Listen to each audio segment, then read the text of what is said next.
Jones, Councillor Kathy Lugg and Councillor Julie Robinson. And I'd also like it minuted, please, to give thanks for Councillors Parry, Somper and Todd, who supported us fantastically over the past year on this board. So thank you to them.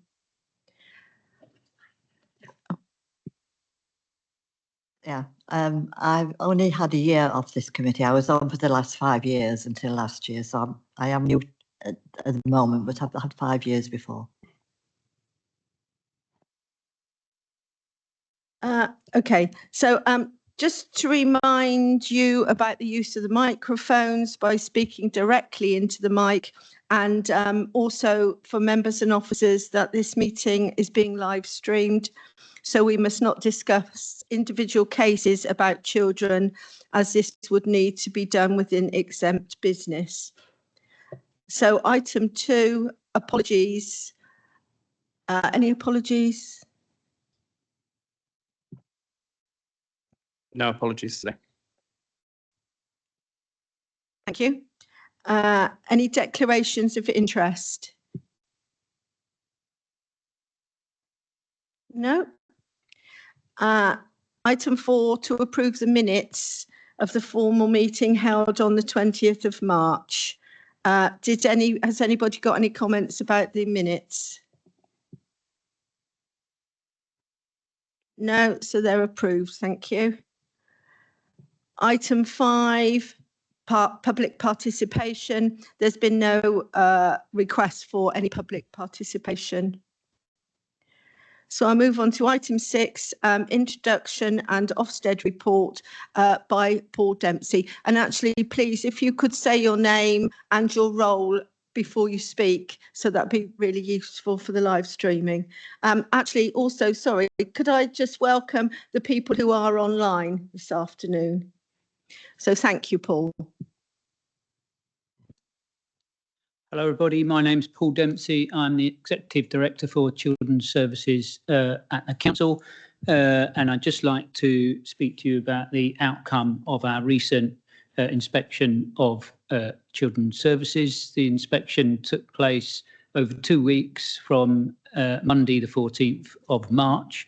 And our report setting out the outcome of the inspection was published on May the 9th. So I expect that many people have already seen that report and seen the outcome and the findings, but it's only proper that I report formally to Corporate Parenting Board, as of course this will be of significant interest to the board members. So to cut to the chase then, Ofsted awarded us a judgment of outstanding for overall effectiveness, and that was informed by 4 categories that they measured our performance on. The first one, the impact of leaders on social work practice with children and families, we were awarded a grade of outstanding. For the experiences and progress of children who need help and protection, Ofsted judged us outstanding. In the experiences and progress of children in care, they judged us outstanding, and the experiences and progress of care leavers, they judged us to be good.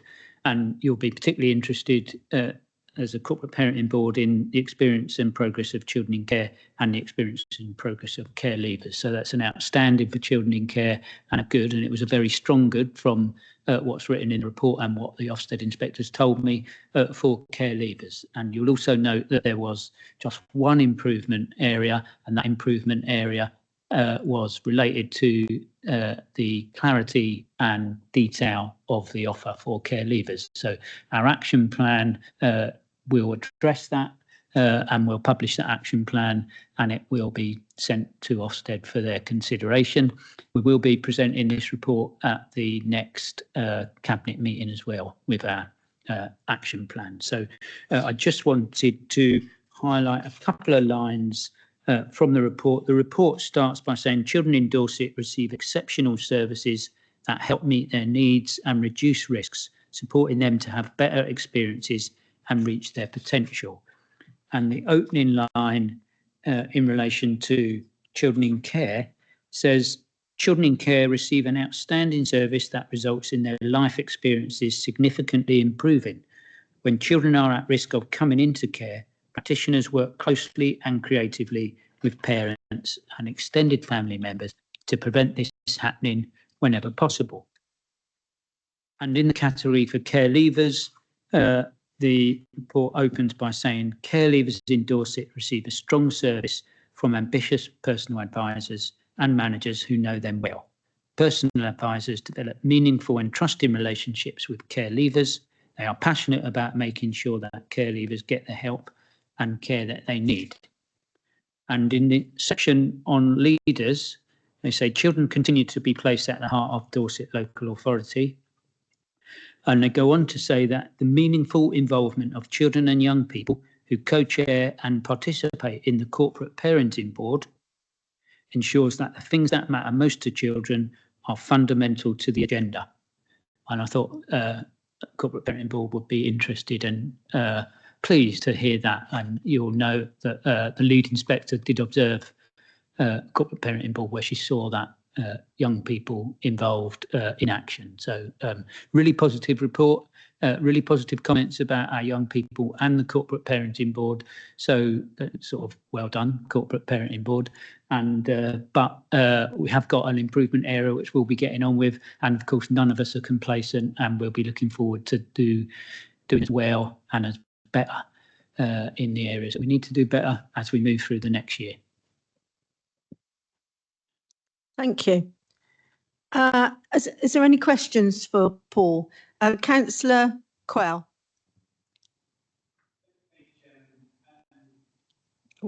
It's a fantastic result for Children's Services and all the hard work officers have done over many, many years. And I'm absolutely delighted to see that. But I don't want to be that guy, and I am going to be a bit negative. So please, and I do take the points you've just made. And one of my greatest fears with the children and our young people isn't our successes, it's our failures. And you could get 100 stories will be brilliant and fantastic and outstanding, and it's that one failure, like a baby P type scenario, etc. I'm not suggesting that's what we had, but you get my point. That can trash everything. And it's not about us getting an outstanding and being happy about it. It's about the service we deliver to the young people in Dorset. And I know everyone gets that. Okay, so I won't dwell on that point. My big concern and going forward, and even if you look at some of the reports we're looking at today, things worsening, etc., go across the board.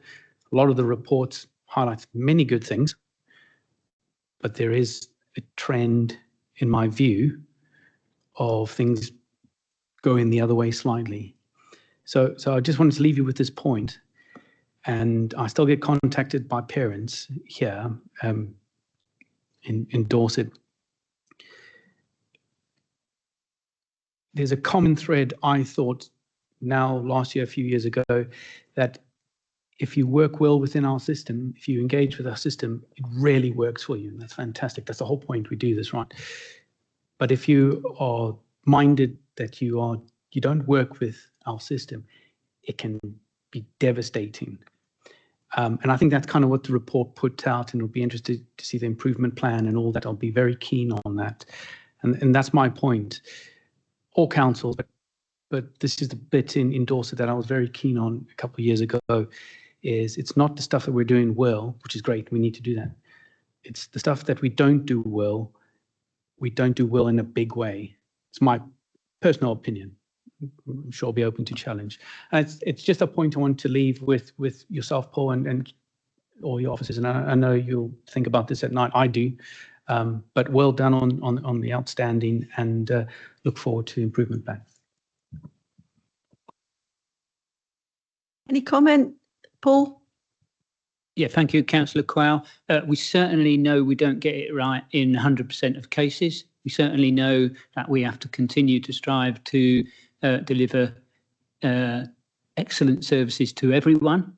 And we know that we learn, or we need to learn what we think, where we don't give up our best. We need to identify that. We need to learn from where we get it wrong in order that we don't do it again. So I think the mark of a good service really is responding, learning the lessons that need to be learned and putting those lessons into practice so that those kind of mistakes are eradicated and that we deliver an outstanding service to more and more children and families. So that's what we'll seek to do as we move forward. Thank you. So everyone happy? We'll move on now to item 7, the corporate parenting database. Paula Golding.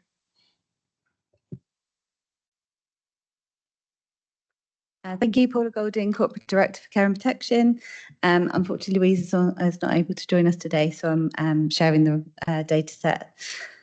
So in March 2025, we had 435 children in care, including 41 unaccompanied children, and 558 care leavers, with 300 actively receiving a service. So although some of the indicators are showing as worsening compared to the previous month, in the annual report, you'll have seen that there is positive progress across most of the indicators in comparison to this time last year. We had a slight dip in percentage for children leaving care through adoption at 10%. However, more children were adopted last year than the previous year. So we had 19 adopted last year compared to 16 the previous year. And timeliness for adoption is better than the national average. We had a slight increase in special guardianship over the last 6 months, and these numbers are beginning to increase in relation to special guardianship assessments since our New Kinship Service took over assessments in January 2025 from Aspire. For one of the areas of really strong progress for us is that 78% of our children in care for 2.5 years live in stable homes, which is much higher than the national average. Any questions?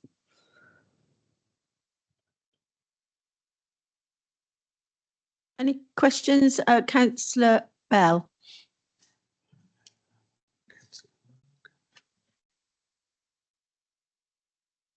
Oh. Thank you. Councillor Bell, Radipole Ward. Firstly, congratulations to everyone involved in the Ofsted outcome. I know as a teacher how stressful an Ofsted visit can be, and big respect to all of you for getting through that and so successfully, so thoroughly well done. Looking through the data set, I was obviously, with my teaching background, particularly interested in the educational data page. On there, it's noted that 93% of children in care had their personal education plan completed on time. I know from my experience as a teacher that a PEP, or personal education plan, is a key component in ensuring that each child's educational needs are met. 93% is commendable, but the target is 96% and hasn't been achieved at any point in the last 12 months. What are the barriers preventing the target being achieved? And furthermore, what actions do officers intend to implement to achieve an even greater level of timeliness? Thank you.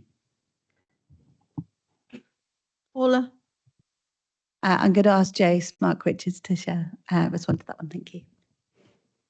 Thank you. Jo Smart-Richards, Service Manager and Virtual School Head for Dorset. So there isn't a statutory timeframe for completing PEPs. Dorset have set a 20 calendar day completion timeframe for us. And the reason we do that is exactly how you've described it, that for our children and young people, it's really important that that PEP is completed within the timeframe in that moment, and we really understand where our children are. So as part of that, the PEP will happen with the young person, with the virtual school lead, with the designated teacher, the social worker and the carer present at the meeting. The PEP is completed by all of those individuals. It will be signed off, including pupil premium plus funding being requested at a weekly panel. It's then quality assured within that 20 calendar day timeframe. So during the spring term, 93% were completed within the 20 days, and actually the average was 15-day completion. The remaining 7% of PEPs were completed completed within 25 days. So they are outside the 20 days that we set. And actually, on evaluation of that, it was around some staff absence. It was around some funding, the robustness of our monitoring of our funding processes and going backwards and forwards about how that funding was being used for our children and young people. We send a weekly monitoring of PEP dates to ensure that there is that timely completion and sign off for people. And it's about having that acknowledgement that we want to ensure that our PP Plus funding is spent correctly, alongside that picture of our young people being monitored and being kept as a snapshot. Thank you. I'll just stick with Councillor Bell because he's got another question, and then I'll go to Councillor Lugg and Councillor Jones. Thank you very much for that in-depth answer. It's really reassuring, actually, that everything's being assessed and we're picking up on the reasons behind things, so thank you. My second question, again, focusing on the educational data page. I note that the school attendance of children in care is substantially below the stated target of 95% and currently sits at 89%. I am aware it's a national issue and a big struggle for everyone at the moment. According to DfE data published on the 15th of May, the attendance rate nationally across this current academic year to date is 93.3%. This clearly shows that poor school attendance is, as I stated, a huge nationwide issue and something all educational establishments are battling with. However, what steps are being taken to improve attendance rates, specifically amongst children in care in Dorset? And furthermore, how are we innovating to overcome the atrocious national attendance trends and the changing public perception of the need to attend school? Thanks. Thank you. Thank you, Councillor. Yeah, Jo Smart-Richards, Service Manager and Dorset Virtual School Head. Thank you, Councillor Bell. So our attendance stands currently at 89%. At this point in time, last year we were at 87%. So we have seen an improvement, and that's a 3-year trend. We're also higher than 95 local authorities that we work with our system. So we are higher for our attendance, lower for our persistent absence, lower than for our severe absence, and lower for unauthorised absence. So we set ourselves an ambitious target of 95% because absolutely we see the importance of our young people and children being in education. Unfortunately, sometimes our children find it very hard to get through the front door. So in terms of the work that we're doing with our settings, we're working very closely with our settings where we see those patterns of those young people's attendance dropping away. We have invested in a virtual reality headset training system, which is really about understanding the impact of being a child in care and how our interactions as adults have an impact on those young people, which is having an impact on attendance within those settings. We're also working very closely with our education challenge leads in locality in terms of sharing that data with the leads across all of our settings at the termly leads meetings and highlighting those schools where those trends are improving so that there's that best practice being shared. Thank you, Councillor Bell. Thank you very much again for a brilliant answer and also reassurance that the processes are being followed. I just wanted to know, I've actually used the virtual headsets in the school I work in. Absolutely fantastic and a really, really wonderful piece of work that I know is influencing how staff interact with many of our young people. So highly commend that work and thank you to Jo for coming in with that. It was a brilliant, brilliant bit of CPD within the school setting I work in, and I hope that's rolled out really widely. It will make a difference. Thank you. It might be interesting actually for us councillors to have that training and use those virtual headsets as well. So I'll go to Councillor Lugg now. Councillor Kathy Lugg, Ferndown North. It's a request I made last time I was on corporate parenting, but I'd like to know from these figures which of these children have been in our care before and they're coming back into our care, sometimes multiple times, and what we can do when we look at these young people, to make sure that this doesn't keep on repeating itself, what we can do to support the families, but without knowing how many of these children are coming back multiple times, we can't look at those figures. Thank you.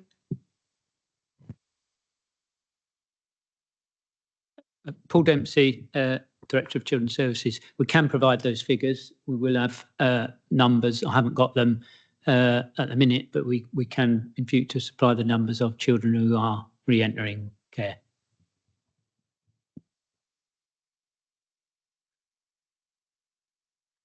So I take it because one of my queries was on page 13 of the commentary about increase in percentage of new children in care who were children in care. So I guess that's that answered, isn't it? So we do provide that on a monthly basis. It's on the full data set. So last month, small numbers can look at high percentages depending on how many children you've had come into care. So last month it was 2 children that had previously been in our care.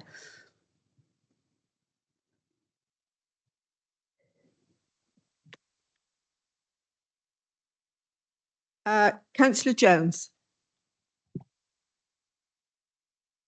Looking at these figures, it's obvious we're doing very well and improving in most aspects, but I'm very concerned about the distance from home. We've still got 41% of children living further than 20 miles from where they started. And obviously, if they go that far away, they're losing contact with the family, but with their friends. They probably have to go to a new school.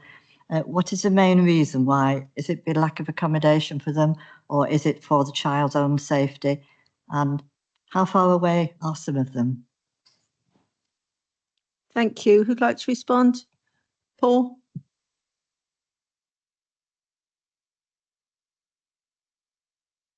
Thank you, Paul Dempsey, Director of Children's Services. I think there is a variety of reasons. We do want more of our children placed locally within 20 miles, more than we've currently got. Some children are placed further away when they're placed in kinship arrangements and their extended family member lives wherever they live, not local. Some of our children in care are unaccompanied asylum-seeking children, and they're placed at distance, sometimes in line with their wishes, views, and feelings. Sometimes because that is the best, nearest place to meet their needs. On the measure of more than 20 miles, that could still, some of those homes for those children are still within the Dorset local authority area, because Dorset local authority area is quite a big area. So it could be with one of our, what we would call our own foster carers, for example, but it might be the other side of Dorset local authority area compared to where the child lived in their parental home. So there's a variety of reasons, and to be perfectly transparent about it, sometimes the reason is that we haven't got enough local care provision to provide for that particular young person at the point that they come into care, and the nearest good quality placement that meets their needs in all other respects will be further away than 20 miles. But it is something that we're striving in our sufficiency plan to do better at. Thank you. If they are within another county's area outside Dorset, do we monitor them, or then are we pass them on to, say, Wiltshire or Somerset or the other county to look after these people? No, if they're placed in a different authority area, we continue to monitor them. Our social worker still visits there. We maintain ownership, professional ownership of that child's well-being and their plan, and will continue to do all the same work that we would do if the child lived, in their community in Dorset. So yeah. Thank you. Councillor Surrey House. Oh. Councillor Surrey House, Corfmallen Ward. Just to add to what Paul has just said, we actually spoke at the last corporate parenting meeting about surveying those young people that are at distance from us and how we can actually improve the response rate. So that is very much part of the monitoring process. So a couple of points I have. One doesn't need an answer, it's just a point. And the second one, I'd love an answer, and yes would be great. So the first one, could we be mindful when we prepare these reports about the language that we use in them? I'm still seeing children in care repeatedly rather than children we care for, or, you know, it's just, we're not there yet with it. And I understand it's something that we're progressing, but if we can be mindful of that, that would be great. Something I find really helpful is when we get so take, for example, the gender breakdowns, and we have the data expressed by age. That's really good. When I look at the adoption statistics, whilst it's stable, and that's really good, it doesn't really mean much to me. I would love to see what age we are moving people into successful adoption, at what age care orders are being made. And then I would like to see a breakdown of sibling groups against individual children, because that's much harder work. Older children, harder to place, they wait longer. Also, so do sibling groups. And I just think that if we could just have a bit more detail around that, that would be great.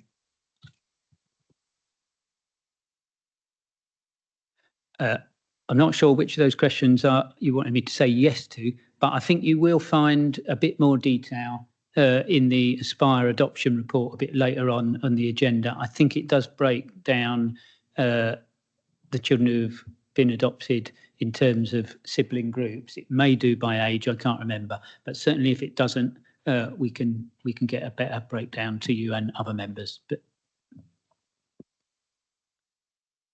Okay, I've just got one comment question. Reference children in care by legal status, and it's on page 12 of the appendix. 9 female and 7 newborns. I guess they're newborns, age 0. I'm interested in finding out how many of these newborns are multiple removals from the same mother, and what support is given to that mother. So we, as Paula Golding, Corporate Director for Care and Protection, we don't currently have that as a data set that's available to us, but we have done lots of work on our system to support that, and we're developing a dashboard that will enable us to see what previous care proceedings a family have been involved with, which will enable us to do it in the future. In terms of the support, we currently support PAUSE, which is a project for women who have experienced previous care proceedings, and that's in its second cohort of women, which is really positive. And we are currently working really closely with Health on developing a compassionate pregnancy pathway for all women who are likely to enter care proceedings or within our child protection service. Thank you. Okay, so I'm going to move on now to item 8, Corporate Parenting Board Annual Report, please. Thank you. Paula Golding, Corporate Director for Care and Protection. This report was written by Louise Drury, but she's unable to join today. So in terms of our report, so we launched our refreshed corporate parenting strategy and progressed the priorities for 2024 to 2027. During the last year, we've had a safe reduction in number of children in care, down from 449 to 435. We've established our in-house kinship care service within the fostering team and taken over the assessments of our kinship carers and special guardians and the support as of April 2025. We've increased the number of Mockingbird constellations by 2, so we now have 5 Mockingbird constellations supporting our foster carers. Following the success of our harbour, we have launched Harbour East, which is really positive and is giving equitable support across the county for edge of care services. All of our children's homes have been rated as good, which is really positive for the children that are in those homes. We've increased our homes for our care leavers by 2021. We've seen improved health outcomes for our children in care. And we've been working really in partnership with Health as part of the Mental Health Transformation Programme to look at developing our services for children in care and our children in general around improving mental health outcomes for our children. And we have completed the Coram Voice survey, which had a really positive response with 78% of our care leavers completing the survey last year, and 48% of our children in our care completing the survey this year, and we're still waiting the outcome of the survey for them. And both of those were significant increases in the responses from previous years, which was really positive. Really happy to take questions. Thank you. Councillor Bell has a question. Thank you. Councillor Bell, Radipole Ward. I will preface this question with it is quite hard to compare data sometimes with different age bands being used. So forgive me if I've misunderstood here, but I just wanted to ask this because I view it as really quite important. So looking at section 8.8, our vision for the next 12 months, specifically the section which reads, we want at least 60% of our care leavers, 18 to 25, to be engaged with meaningful education, employment or training. However, point 6.10 uses different age bandings, but states in the 19 to 21-year-old age range, 68% are in education, employment or training. Therefore, is the target for the upcoming year too low, or is that lower figure the result of a significant increase in NEETs between the ages of 22 and 25, or another factor that's not clear in 6.10? And additionally, do we need to raise our target for the next 12-month period, or is this already an aspirational target after taking into account any drop-off in the higher age ranges? Thank you. Who's going to reply? Jane McLennan, Head of Service for Care Leavers. Thank you. The council target for overall education, employment and training for our 17 to 25-year-olds is set at 65%, which is above the Good Plus statistical neighbour, which is an increase of 2024 and is already an aspirational target for overall numbers of care leavers as a full cohort. I do appreciate that the breakdown in terms of ages is complex, and I know that it's one of the areas that our young people also raised in our corporate parenting board. So for those young people who are 17 and 18, they are supported through our virtual schools, and that's up to year 13. And as a care leaver service, we work very closely with our virtual schools. They are discussed and tracked through the virtual schools workers, and also we have close links and collaborative work with our Young and Thriving team and our education employment training advisors. The 19 to 21 is a separate age, as is a statutory requirement for care leaver support and to have an allocated personal advisor and a pathway plan. And in addition to that, we are required to submit the EAT data to the DfE annually, which is part of our OC3. The Good Plus statistical neighbours are 56.886% for care leavers who are aged 19 to 21 active, with a national average of 54%, and Dorset care leavers were 59.35% in March 2025, which is an increase from 51.4% in March 2024.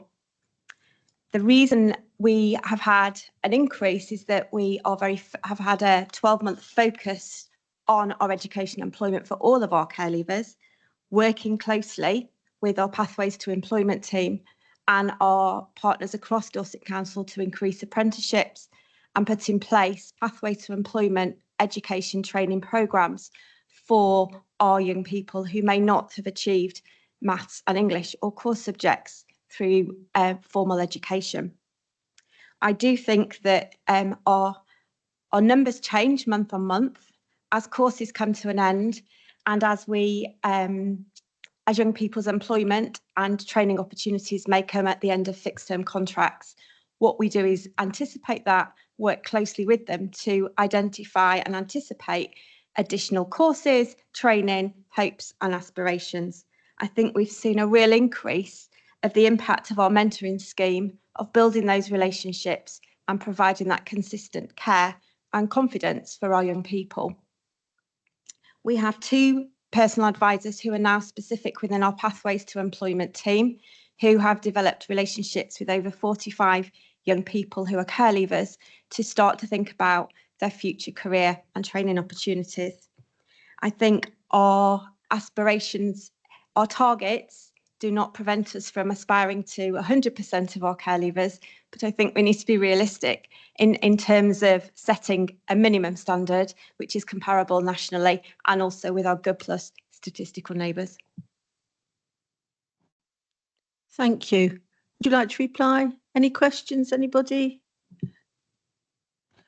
Councillor Jones. I was going to say about the same point about the 60% who are not in need, which leaves a lot are in need. Is it something to do with the fact that they've been moved quite a lot, so their education has been disrupted, or is it because they've moved accommodation and so they can't carry on with looking for a job?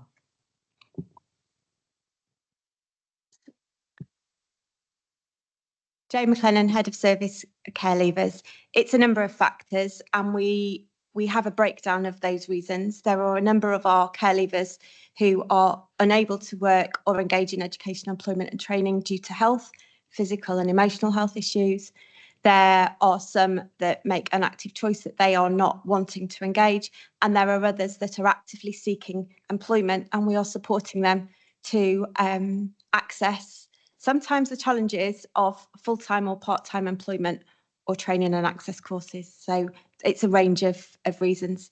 Some young people do have disrupted education that impacts, but we have specific programmes to support them in obtaining core subjects such as maths and English. Thank you. Any reply? No. Councillor Quayle. Thank you, Chairman. Councillor Byron Quayle, Blandford Forum. Just regarding the unaccompanied children, I recall in the last sort of wave that we had, it hit us quite short, quite sharp, and the officers did fantastic work dealing with that. I think we're sat around 40, 41, something like that now. I remember some time ago there was conversations that Dorset could take up to 60 or 65 spaces, and we were expecting that to increase to that. Got any insight or forewarning that might be going up? Because if we had to take on 20 unaccompanied children in a short time like we did last time, I think the capacity was quite sucked up quite last time, and I'm concerned in the next 12 months if something like that happens again. Don't know if there's any knowledge or thoughts there. I can.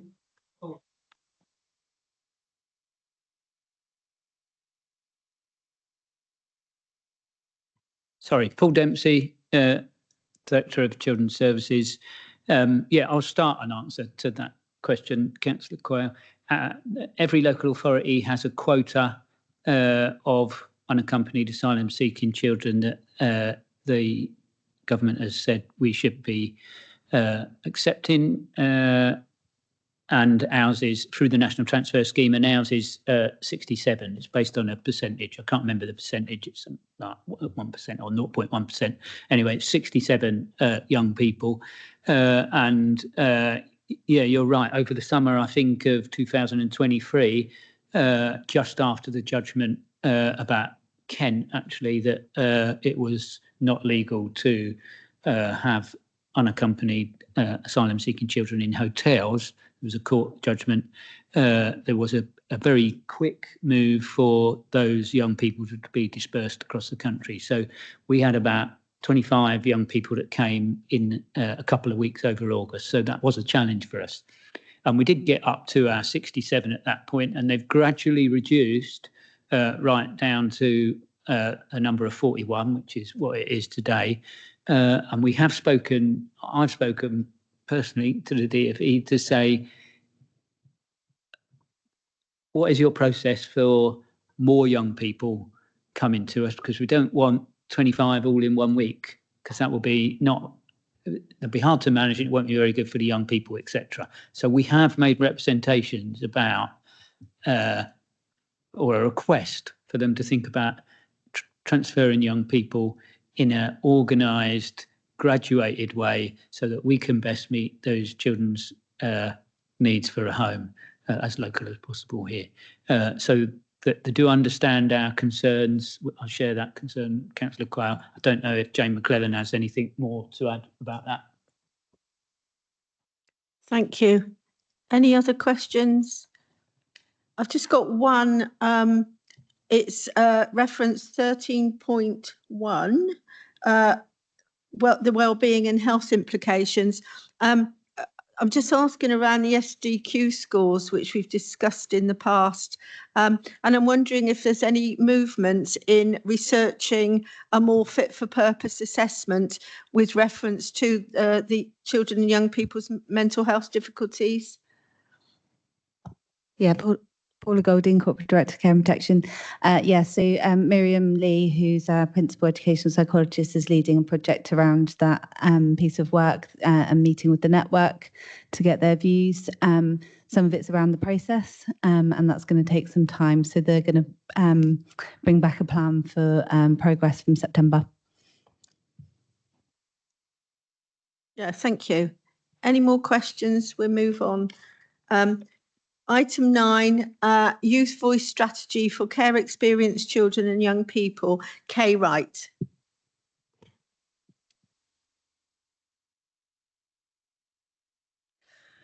Thank you. Good afternoon, Kay Wright, Youth Voice Team Manager.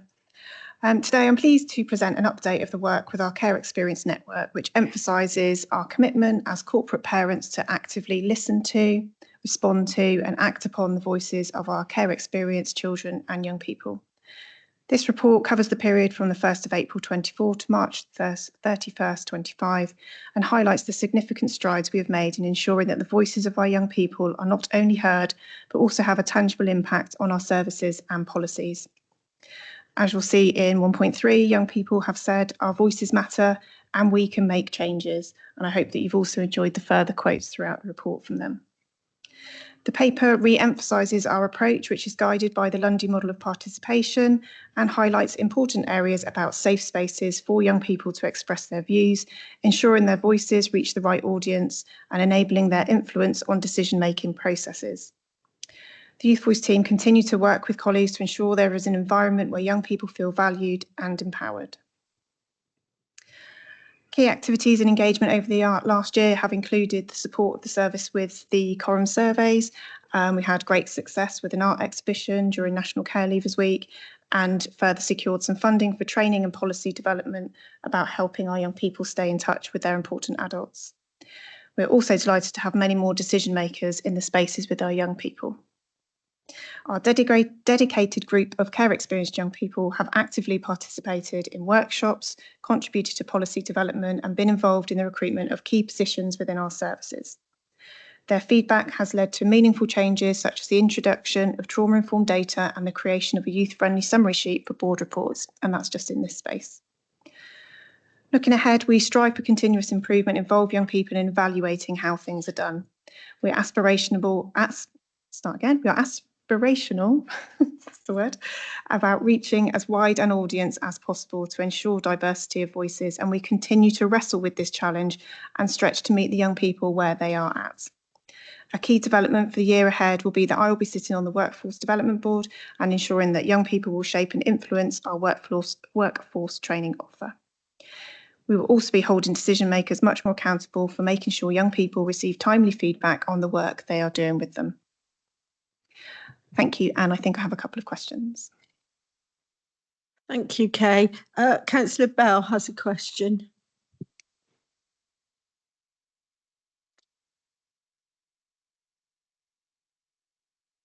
Thank you. Firstly, Councillor Matt Bell, Radipole Ward again.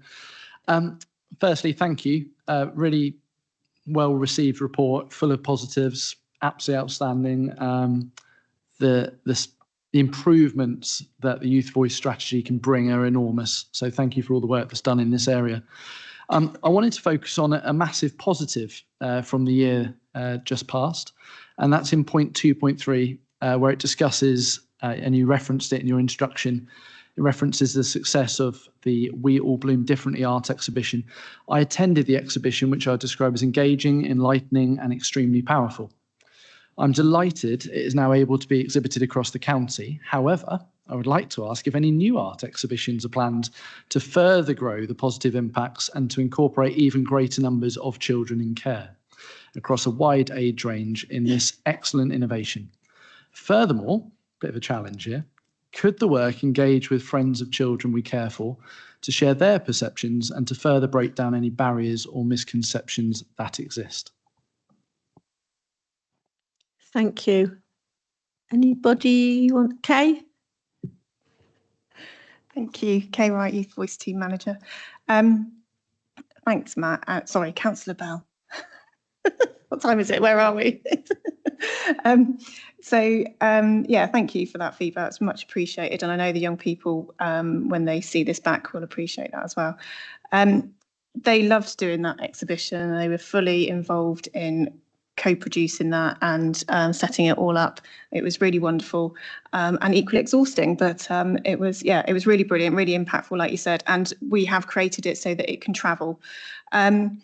So you'll be delighted to know that there will be, during National Care Leavers Week is now National Care Leavers Month. So that's going to be in November. We already booked the space for the exhibition in the museum again. This weekend, we were using young people's creative skills further by helping them to create a film around stigma, which is something that had come out of Corporate Parenting Board conversations and the Quorum surveys. And so they'll be launching that in November, and there will be an exhibition that will go with that, but I'm not going to tell you what it is because that'll ruin the surprise.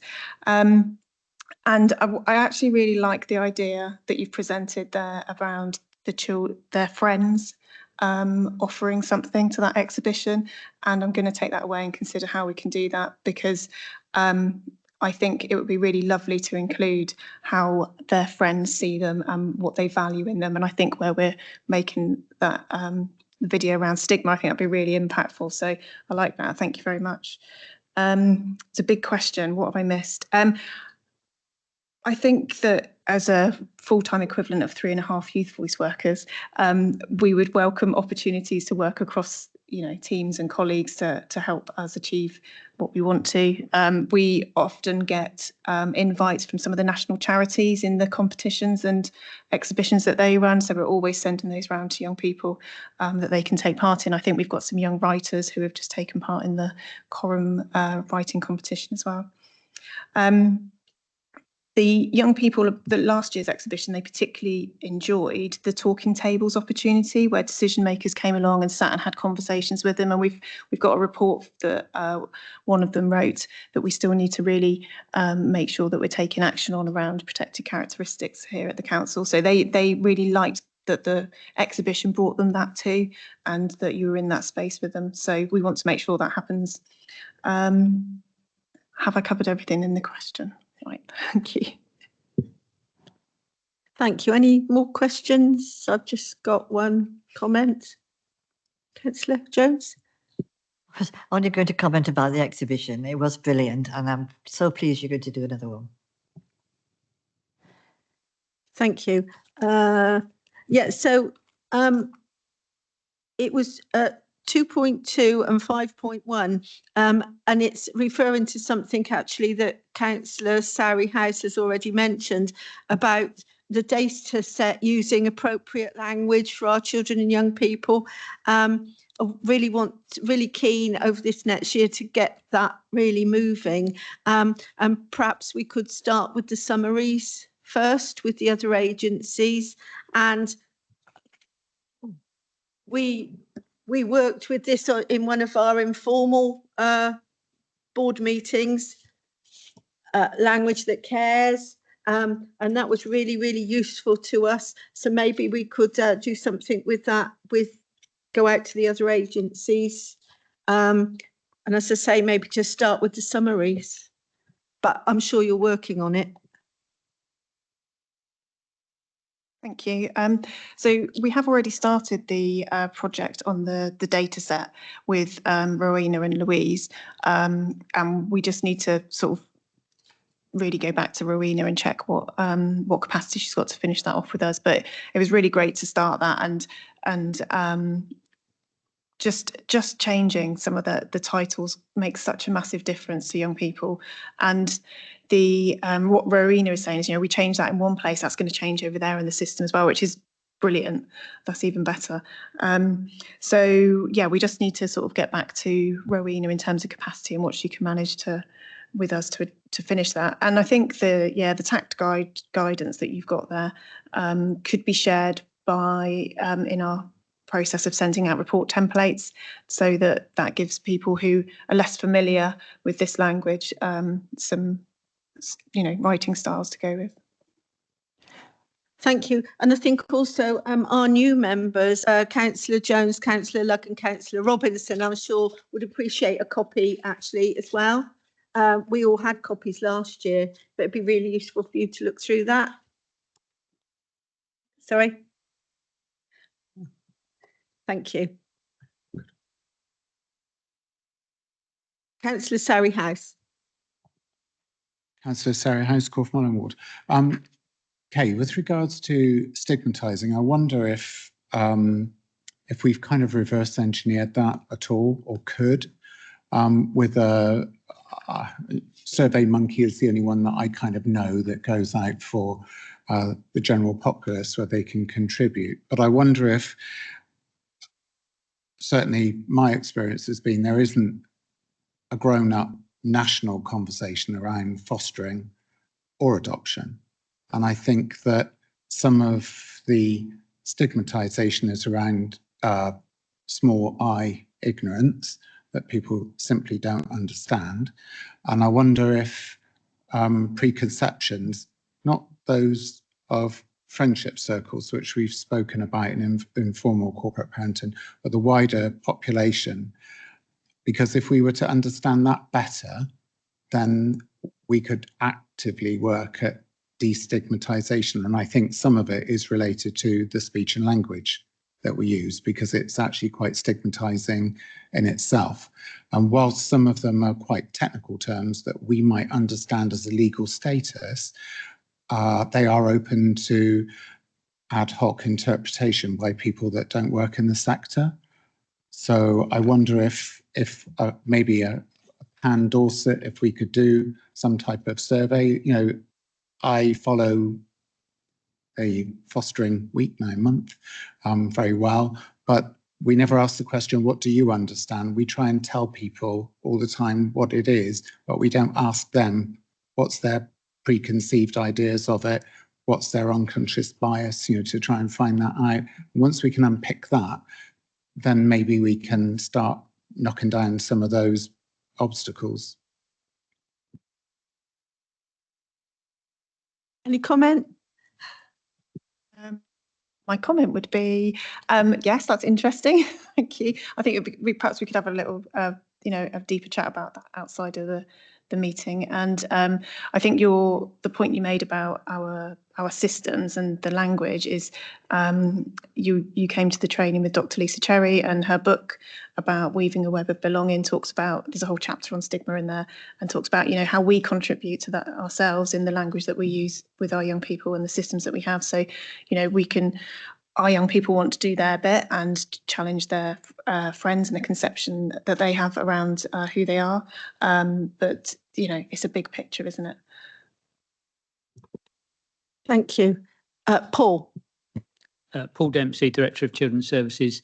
We probably need to do some more thinking around that. I'm thinking, as you were speaking about schools and the roles that there's often stigma and to children and young people comes from their peers in school, and what can we do with working in partnership with schools to address some of that and help other young people understand about care experienced young people, etc. So that might be something we can actually think about and do in partnership with the school sector.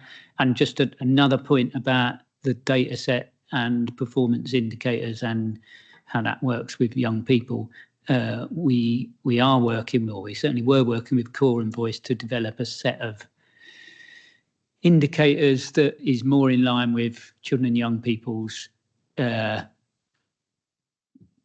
interests. So based on the Bright Spots surveys, so asking children and young people themselves what matters to them about their experience of being a child in care or a care leaver. So that was a project that is ongoing. Thank you. Kay, did you want to say something?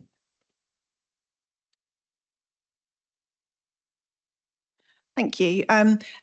Yes, Paul, young people really want the video that they're making to be played in schools. It's a real area that they definitely want it to be aired in. So keen to look at how we do that when that's ready to be released, but using it during National Care Leavers Week, on National Care Day, and making sure that it's not just something that's used one-off, but it really helps young people understand all their differences and all their different friends that they have. Thank you. It's really positive. So can we move on? Item 10, the Care Leavers Annual Report. Jane McLennan.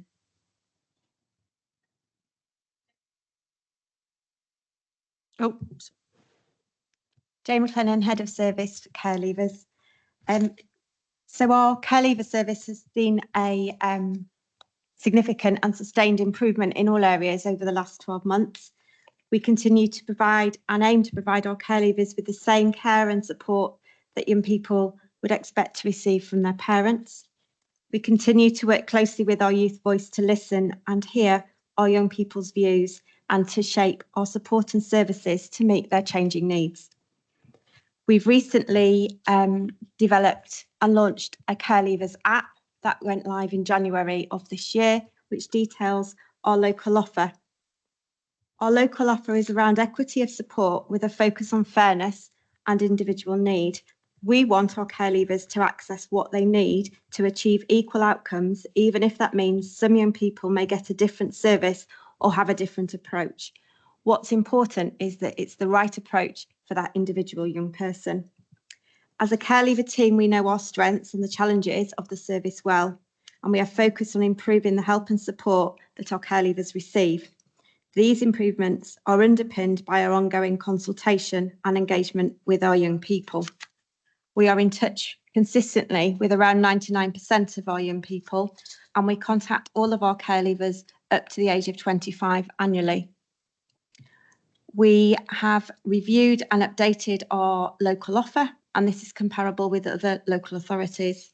We know that housing is a priority for our young people, and over the last 12 months, we have increased our housing options for our young people and are proud that 97.7% of our young people are in suitable housing, which is an increase from 90% in March 2024. We have worked closely with our housing partners to reduce the number of our young people who are in unsuitable accommodation, such as bed and breakfast, and this continues to be an area of focus and priority for us. Within housing options, we are increasing the numbers of young people through staying put, which is the option should the young person choose to remain with their foster carers beyond 18 up to the age of 21.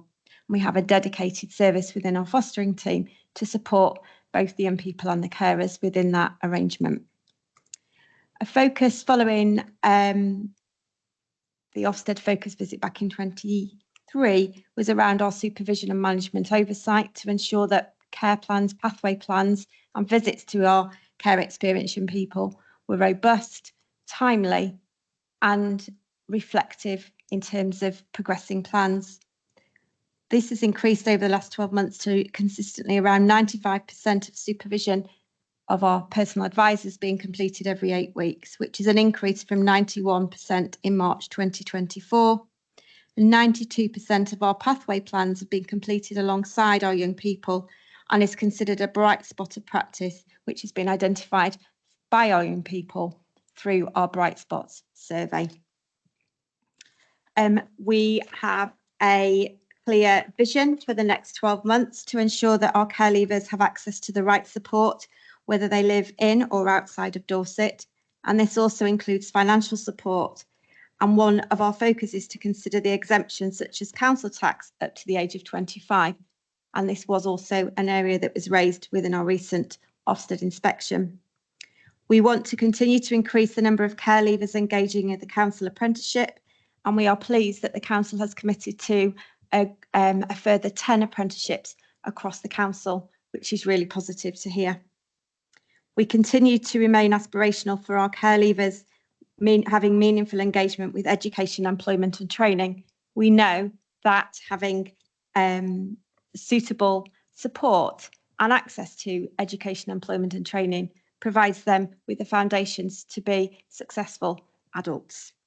We want to increase the provision of high quality accommodation that feels safe and is affordable in Dorset, and we continue to work with our housing partners around this commitment. We are working with colleagues and partners in health to support our care leavers with their mental health and emotional well-being, and through the Ask Me What Matters programme, we are identifying the right questions to ask our young people within their care and their pathway plans. We want to develop lifelong links strategy to support more care leavers to reconnect with people who are important to them and to meet new people who could be supportive. And we have also identified the need to strengthen our offer to our care leavers who are parents. Thank you. Thank you. Any questions?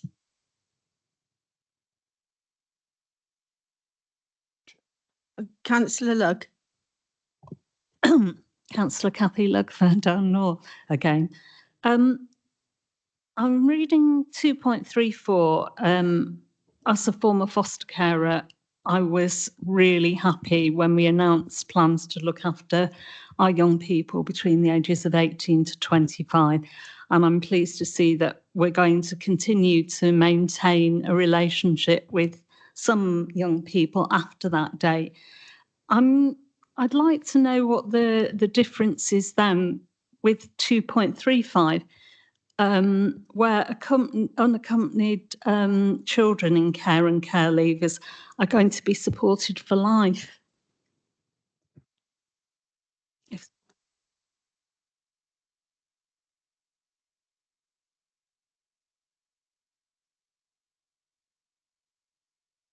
Jane.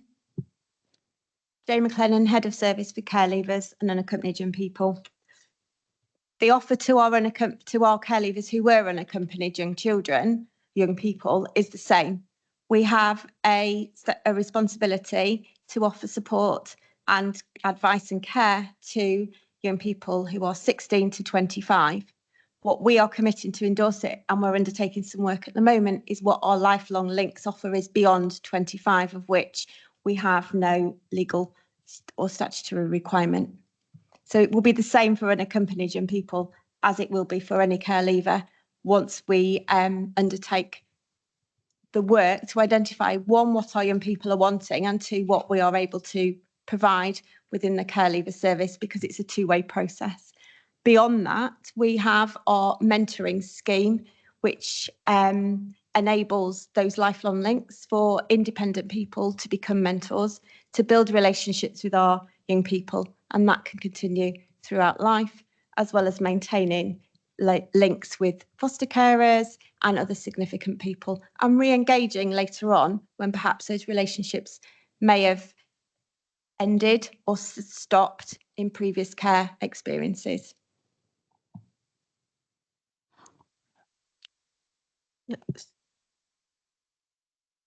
Sorry, I think it needs rewriting because it looks like it's a different offer for two sets of people.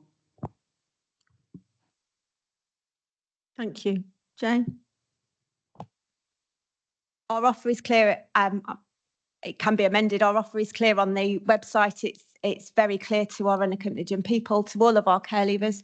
They have access to the app, social workers, and they all have care pathway plans and an allocated PA. Young people at the age of 21 are asked if they want to continue to engage with our service, to have our support and a one-to-one PA. That's their choice. Many do, and that can continue to 25. And for some young people, they don't want social care involved at all at 21. And we would then continue to write to them, which consistently shares the local offer, so they know where we are to offer advice and support. Thank you. I guess that takes into account the fact that they actually tell you where they're moving to if they move. Yes, and the power of social media and text calls and the annual touchdown and shows that we do know we're in touch with 99% of our 500 plus young people, which shows the relationships and the connections that we have. And we know those young people who we can't contact and their individual and personal reasons why that may not be possible or something that they choose not to do. Thank you. Yeah, it is excellent. Yeah, just one comment, I guess. I don't know that it's a question because 2.13 is on page 67 is around the priorities. Paul's already outlined about the recent Ofsted report and the need for an improved pathway for care leavers, and you've already mentioned that there's going to be something put in place or steps taken, which you then report back to Ofsted and you'll bring it to us. So just sort of reiterating that. Jay McLennan, Head of Service, Care Leavers. Yes, that's correct. And I think Paul wants to come in terms of the specific plan. Thank you, Paul Dempsey, Director of Children's Services. Yeah, we have to send an action plan back to Ofsted that sets out how we're going to address that area of improvement that identified. That area of improvement was about, as I said before, the clarity and detail of our offer for care leavers. I should have said it at the time, and Kay reminded me when she was talking about the Youth Voice report, that we will do that in partnership with our care experienced young people. So it won't be us as officers just doing it. We'd like to involve the corporate parenting board and the young people that attend the corporate parenting board, and so that it's fully informed what we do to that offer and the clarity of it by our young people. So, and just a second comment about that paragraph that Councillor Lugg was referring to that seemed to indicate a difference in sort of service offer. That line, I haven't read every single word of that report, so I don't know if it says the same for our other young people. Jane will know better than me, but if it does need clarifying in the report that everyone gets that service beyond 25, then we'll do it. But certainly they do. It's not a different level of service for different cohorts. Thank you. I think the testament is that we actually read these reports, 212 pages of it. So I'm really grateful to my fellow councillors and colleagues, actually, that I think hopefully the officers realise that we actually do read the reports and we do take this very seriously. Councillor Surreyhouse. Councillor Surreyhouse, Corfmullen Ward. Just to touch back on 2.13 of that report, the second bullet point, it says ensuring that all care experienced young people know the reasons why they were in care and have details of their own care histories. At a previous meeting, I asked if we could look at providing later life letters as standard for our fostered children, and my expectation would be that as they move through different social workers that they complete that bit of work.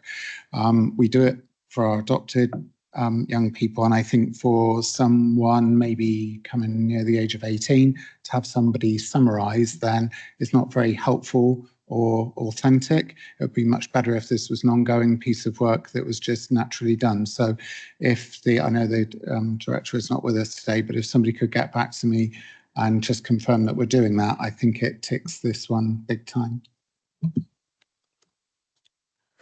Thank you. Anybody want to come back on that?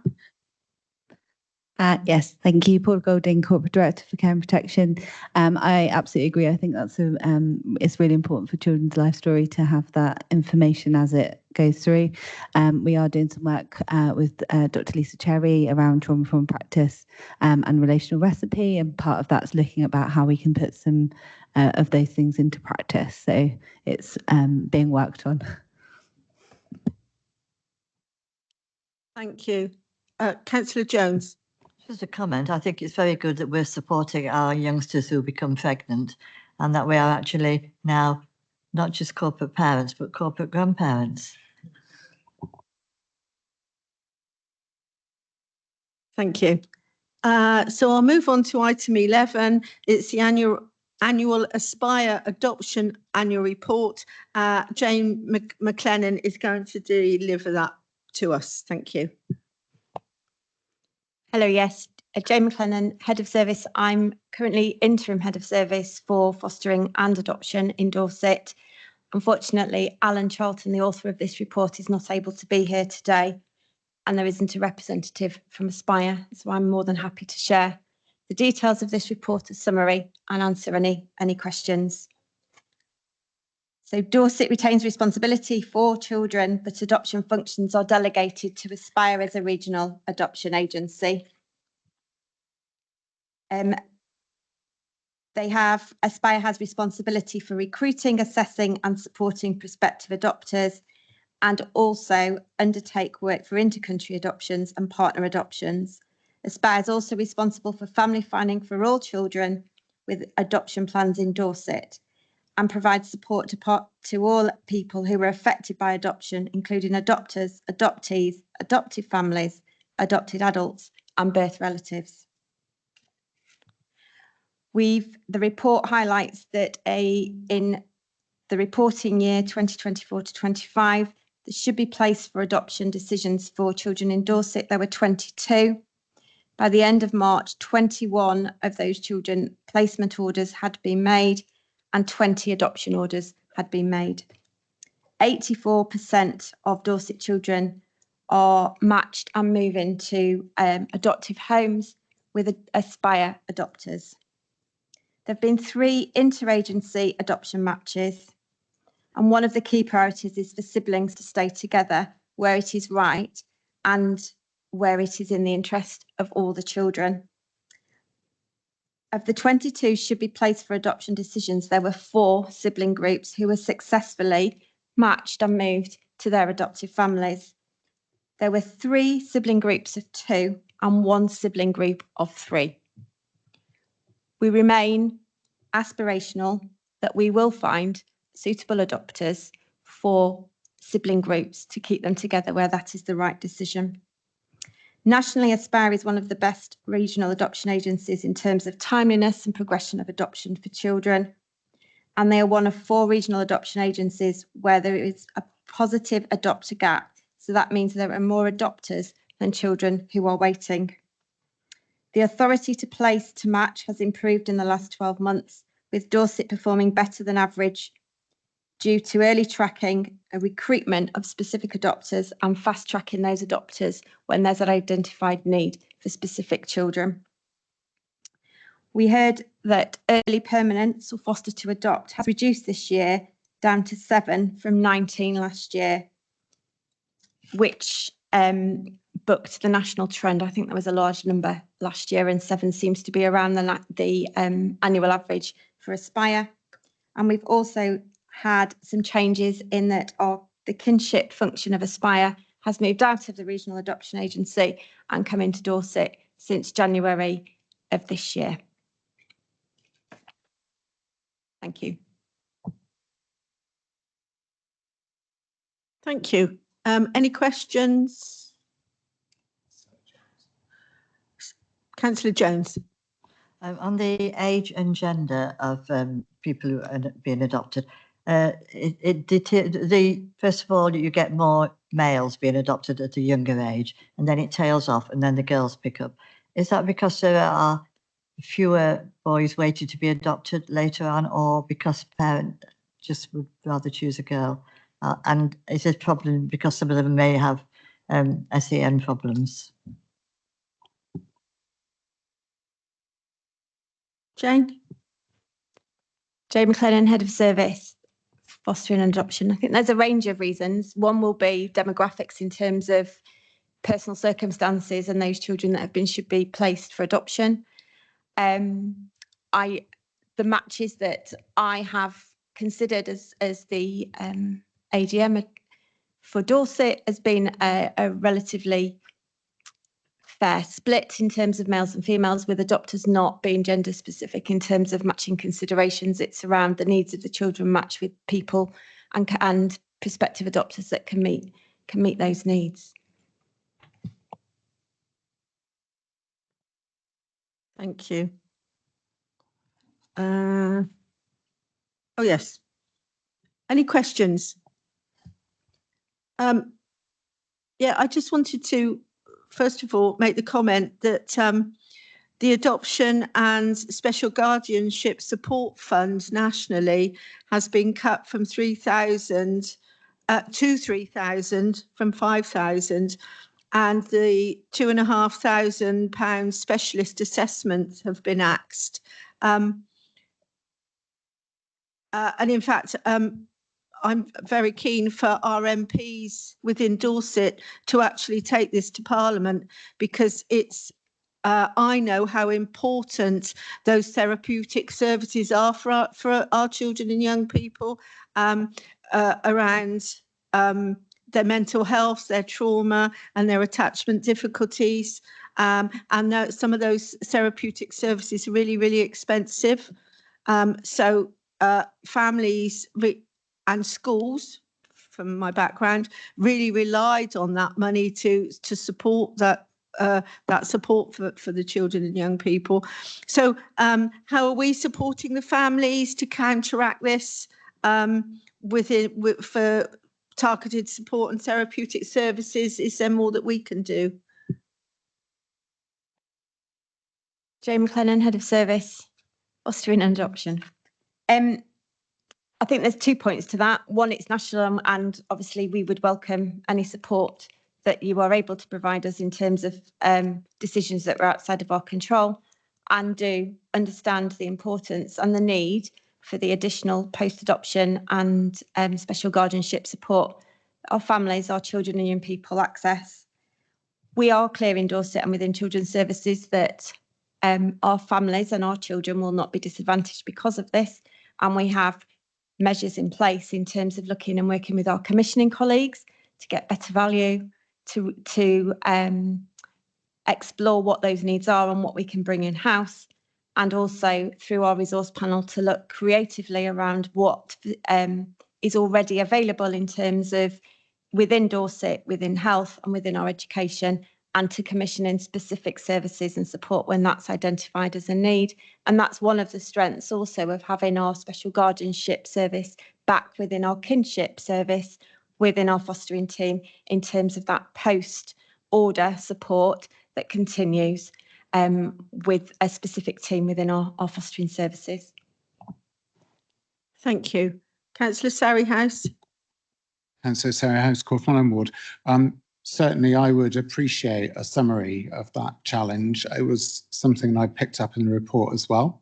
And I would suggest from this place, and I'm sure the chair would agree with me, that as all members sit as corporate parents, so that would be across all constituencies in Dorset, I feel all corporate parents should be aware of that and where the responsibility lies. So should they then choose to take up that information with their MP, that would be fine. But clearly this is a central decision making. As you say, it's beyond our control. But if we sit mute in this place, then we do a disservice to our young people. So I would welcome that information. Thank you. Paul. Thank you, Paul Dempsey, Director of Children's Services. Just to add to what Jane McClellan said, I mean, the worst outcome of a lack of support to adopted families is that those families disrupt and break down, and that's devastating for the family. It's not in the council's interest in terms of the costs of that. So when we're talking about money, it sounds a bit crude, but it is an investment to invest in adoptive families to ensure that they can stay together. So it's very much in our interest to support adopters to be happy and successful families. So we'll continue to do that. There are suggestions that money that has been spent via the Adoption and Special Guardianship Support Fund could be spent in different and improved ways to achieve value for money. Some local authorities across the country have invested in their own practitioners, mental health practitioners, therapists, salaried staff into their services, and then claimed money from the Adoption Support Fund to pay those salaried staff, and that has often been a better value way of delivering services. And I know that there are certainly the Southwest region have been thinking about working together to do something different. The way it works at the minute in most places and here is that there's a whole group of independent providers in the market and looking for work, and the fund is paying for individual providers, groups of providers to do individual pieces of work. So, you know, it's not very helpful that the amount of money has reduced, but there are authorities in the Southwest, including us, looking at different ways to invest that money in therapeutic services that secure better value for money. Thank you. Any further comments? And I'll move on to item 13. No, sorry, item 12. What have we just done? I've lost the plot.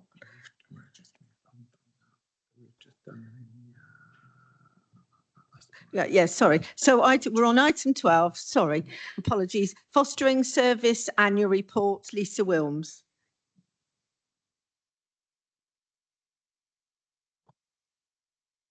Thank you. Good afternoon, Lisa Wilms, Acting Service Manager for Fostering Services. We'd just like to highlight that our report has been written in consideration of our ongoing support for our fostering services, our foster carers, and our children who are cared for by Dorset Council. We continue to provide that support to our foster carers over the year of 24 to 25, and that is of 188 foster caring households, and that is looking after 199 children within those households. Whilst our mainstream carers have reduced during that annual period, the number of children being cared for within those households has actually increased. The number is made up from 120 mainstream carers and 62 kinship carers, and with 6 early permanence carers. We have recruited 17 new mainstream carers within that period, and 22 kinship carers and 4 early permanence carers. We remain aspirational to recruit more carers, and during this period of writing that report, we have 42 assessments ongoing, 11 of those being for mainstream carers and 31 of those for kinship. We have 69.9% of our children living within our carers in Dorset. And we continue to have a focus within our service around foster carer reviews, and also that of developing our kinship service that has come over to us in January this year and later in April for the support services. We want to continue to increase our foster carer numbers of our mainstream carers, and that continues through targeted advertising of those carers. Thank you, and I welcome any questions. Thank you. Any questions?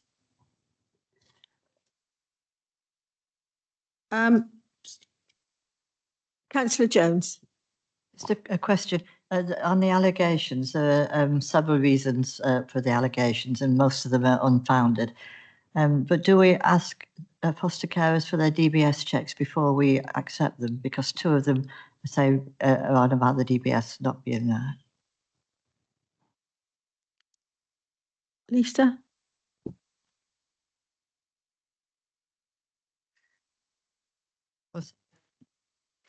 Lisa Wilms, Acting Service Manager for Fostering. Yes, whilst in recruitment and receiving applications for foster carers, we start all statutory checks and applications for those prior to attending panel.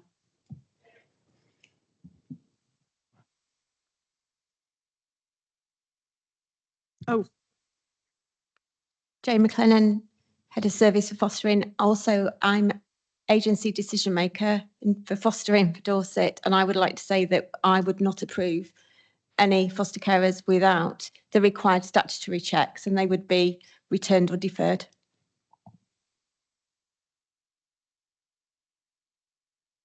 Thank you. Yeah, just a couple of things from me. 3.7, kinship, it was around deregistration. So what happens to these children and young people when if the families deregistered? Lisa Williams, Acting Service Manager for Fostering Services. There are a variation of reasons for those deregistrations, as you would have seen documented in the report, and therefore there will be a variation of outcomes for those. What we have got, as you will know, that's well documented is our Mockingbird model. And what we work to achieve is that where there is a breakdown for a young person or child within that fostering household, is that we maintain relationships and move children within those relationships already known to them within that constellation. Where that can't happen, we work really hard to work on a transitional move for that child and young person where we possibly can. Thank you. And then 7.8, challenges. It was around the daily action plans to prevent further delays. Is this robust enough?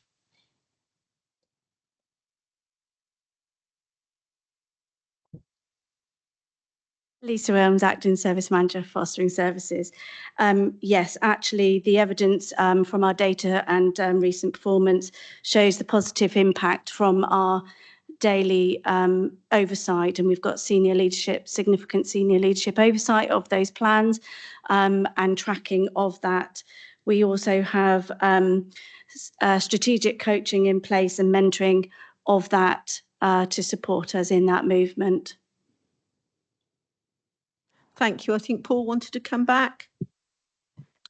Yeah, Paul Dempsey, Director of Children's Services. Just on the previous question about resignation of kinship carers, just reading the report, there's some very positive reasons for those arrangements ending. So 22 children either moved home or left care because they were 18. So but they become an adult when they're 18, so they're not counted as kinship fostered. And if they went home, that is a good outcome if it's the result of obviously a quality assessment that it's safe to move home. So they're good positive reasons. 5 of those kinship carers went to court and were awarded a special guardianship order, which is really good. That means that they've got legal parental responsibility then with a permanent arrangement caring for that child. And 1 child was made subject to an adoption order. So,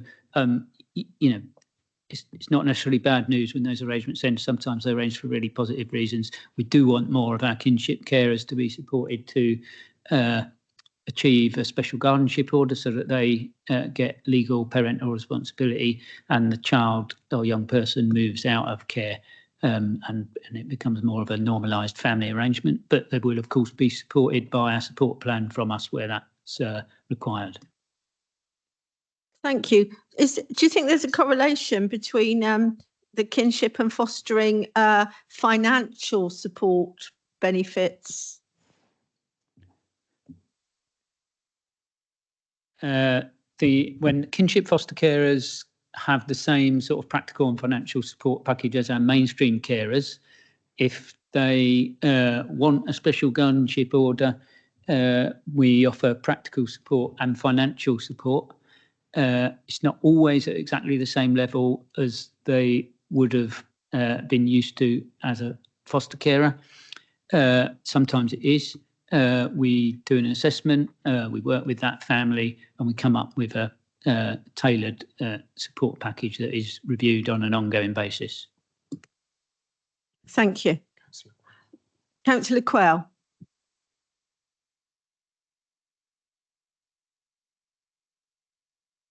Thank you, Chairman. Barnwell, Blandford Forum. Just something to build on something was said, and it's just made me think. What happens if the fostering panel doesn't approve a person to be a foster carer? What process do we follow then?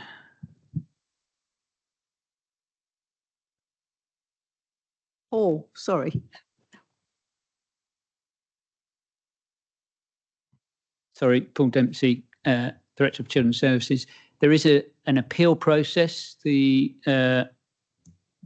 foster carer applicant can appeal via the council straight to us, or they can access the independent review mechanism. So the government have set up a national independent review mechanism for applicant carers that haven't been approved, and if the applicant wants to access that, the independent review body is an independent body.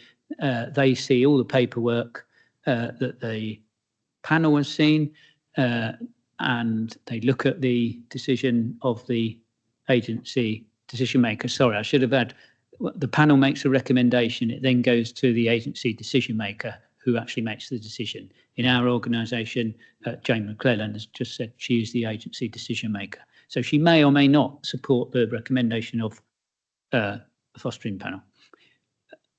Anyway, going back to the independent review mechanism, the independent review body will look at the paperwork, and then they can't make a decision, but they can give advice back to our agency decision maker. So, and the agency decision maker then considers the advice information from the independent review body, and then proceeds to make his or her decision based on what they've heard from the panel, what they've heard from the independent review mechanism. Thank you. Councillor Quell. Thank you for that. And then just building on that, what sort of data have we got that would show where a panel has approved or not approved, and we've effectively overridden that decision? Is there data there to say 5 out of 10 cases, 20 out of 10 cases, that sort of thing? Lisa Wilms. Lisa Wilms, Acting Service Manager for Fostering Services. As Paul said, our panel will make a recommendation, and approval will be made by our ADM, and the annual report from our fostering chairperson will provide the data in respect of this. Thank you. Councillor Surreyhouse. Councillor Surreyhouse, Corfmullen Ward. Can I just confirm for the record, because I'm sure it is the case, but I think it's important to be said, with regards to Councillor Jones' query with regards to vetting of foster carers, I presume we're at the position now where the robustness for foster carers is the same as it would be for adoptive parents. I know there was a disparity years ago, but I think subsequent to the Wakefield report and serious case review, there was a levelling up, and I presume that's the case for Dorset. Paul. Yes.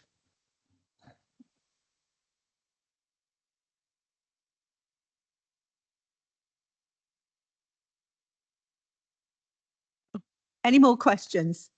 I'll move on to item 13, Fostering Panel Chair Annual Report. Leanne Chorley. Hello, Leanne Chorley, Independent Panel Chair for Fostering Panel. Firstly, I wanted to take the opportunity to congratulate the Fostering Service and Dorset Council on their recent positive Ofsted outcome. I think it reflects the commitment and resilience and the care demonstrated by staff, foster carers and leaders across the authority. And Fostering Panel have observed these values in action. You'll see panel is committed to ensuring that all children we care for remain central to our discussions and decisions, and that we do uphold high standards of scrutiny, fairness, safeguarding and compassion whilst remaining compliant.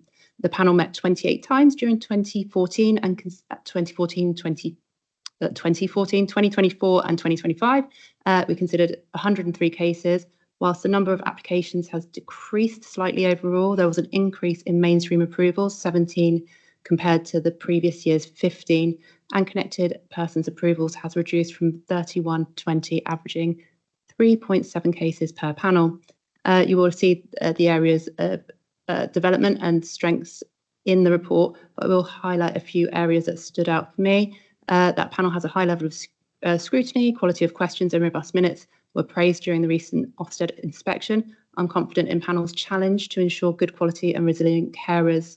There has been greater participation from children's social workers, which has improved the visibility of the children's voice at panel. Panel have embraced reflective learning opportunities and training, including a learning circle facilitated by Dorset Council in February of 2025, and they are committed to biannual training. The number of differing ADM decisions has decreased significantly during this reporting period. And overall feedback of panel is that attendees consistently reported feeling respected, listened to, supported, and valued in their panel experience, being asked relevant questions. They report being treated with sensitivity and empathy, with consistently high satisfaction scores.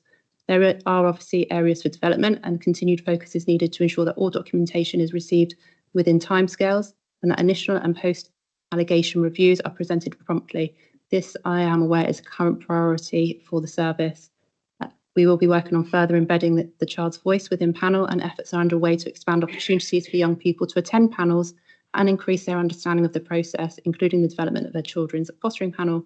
So in conclusion, panels, I'm asking members to note the activity of fostering panel during the reporting period and be assured that the areas for development have been identified, actions are in progress, and there is a shared commitment to delivering high quality, safe, child-centred homes.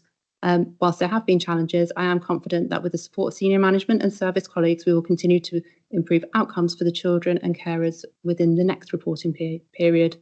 And having just had Foster Carer Fortnight, I wanted to take the opportunity to thank all of Dorset's foster carers and carers, kinship carers, for opening up their homes and hearts to young people. I also wanted to thank Dorset Council for their ongoing dedication to improving outcomes for all the children we care for. And I welcome any questions. Thank you. Councillor Quayle.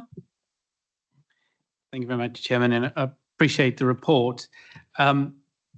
Something stood out when I read this the other day, item 2.4. 7 panels were chaired by the vice chairs at the direction of the head of service. That seemed a bit strange to me, if I could put it that way.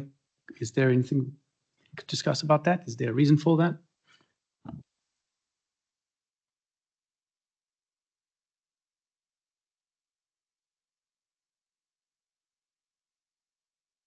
Hi, I'm Paul Dempsey, Director of Children's Services. Shouldn't have appeared in a report. It's not a matter, it's a personal matter. It's HR matter, shouldn't be discussed in this public forum. Okay, thank you. Any questions from anyone else? I'd just like to refer to item 13, which was the actions and recommendations. And one of them was to make the panel process friendlier for foster carers. I'd just like to know how you are making it more friendly for foster carers. Thank you. Leanne Chorley, Independent Panel Chair. Obviously, the panel process is always going to be a nerve-wracking experience for anyone who has to attend, and it is a process that people have to go through. How we try and ensure some friendliness is spending some time with the foster carers before and after, explaining the process, ensuring they're feeling kind of fully supported as well, offering refreshments. Unfortunately, we are rather limited what we could do with the optics of the room, which I'm advised is very unfriendly, but we are taking on board foster carers' feedback. They get the opportunity to feedback after every attendance at panel. This is reviewed quarterly, and if any changes can be made to make that process and that experience better for the foster carers, we do take them. Okay, thank you. Is it also around the language that's used?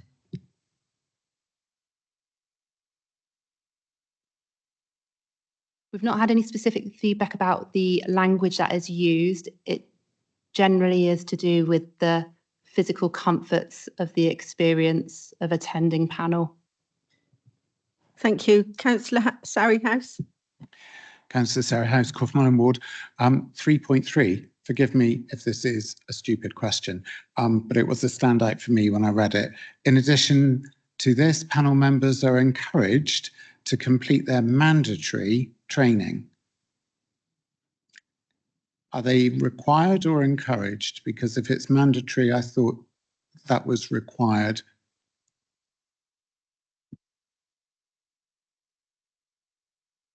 Yes, it is a requirement, but they're actively encouraged at every opportunity to stay on top of it. Yeah. So if they're encouraged and they don't do this within an agreed time, what action's taken? Fortunately, we've not been in that position yet, but they will be supported to complete that mandatory training during reflective sessions prior to panel. Thank you. Any more questions? Wow, you've done very well.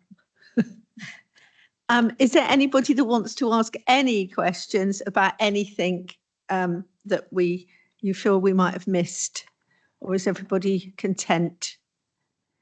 So I'll just say thank you to everybody for engaging today. It was really, really helpful in answering our questions. Thank you. The date of our next formal corporate parenting board will be on the 27th of November. And the next informal meeting will be held on the 31st of July. So look forward to seeing everybody there. Item 15, are there any urgent items? There's no urgent items to report. Any exempt business? There is no scheduled exempt business to report. So I'd like to close the meeting at 16:42, which means we can get out of the front door. So thank you, everybody, for today. Thank you.